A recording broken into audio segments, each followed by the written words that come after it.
વરસાદી માહોલે પાવાગઢને બનાવ્યું hill station. લીલીછમ પ્રકૃતિ વચ્ચે ધોધના મનમોહક દ્રશ્યો જોવા ઉમટ્યા સહેલાણીઓ।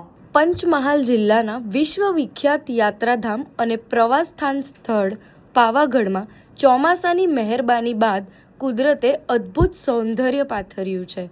સતત વરસાદને કારણે સમગ્ર પાવાગઢ ડુંગર જાણે લીલીછમ ચાદર ઓઢી હોય તેવો આહલાદાયક નજારો સર્જાયો છે। વરસાદી વાતાવરણ વચ્ચે ડુંગર પર આવેલા નાના મોટા તમામ ધોધો સક્રિય થતાં સમગ્ર વિસ્તારનું સૌંદર્ય અનેક ગણું વધી ગયું છે। વરસાદ બાદ સર્જાયેલા આ રમણીય દ્રશ્યો નિહાળવા રાજ્યના વિવિધ જિલ્લાઓમાંથી મોટી સંખ્યાઓમાં સહેલાણીઓ પાવાગઢ પહોંચી રહ્યા છે।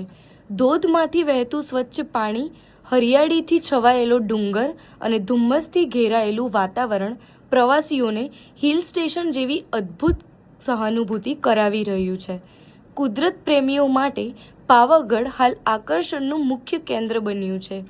ચોમાસાની ઋતુમાં પાવાગઢ સેલ્ફી અને વિડીયો બનાવવા માટે પણ લોકપ્રિય સ્થળ બની ગયું છે। પ્રવાસીઓ કુદરતી સૌંદર્ય વચ્ચે ફોટોગ્રાફી અને વિડીયોગ્રાફી કરીને વરસાદી માહોલનો આનંદ માણી રહ્યા છે।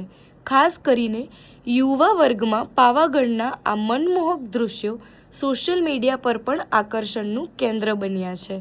પ્રવાસીઓની વધતી અવરજવર વચ્ચે સ્થાનિક વેપારીઓમાં પણ ખુશીનો માહોલ જોવા મળ્યો છે।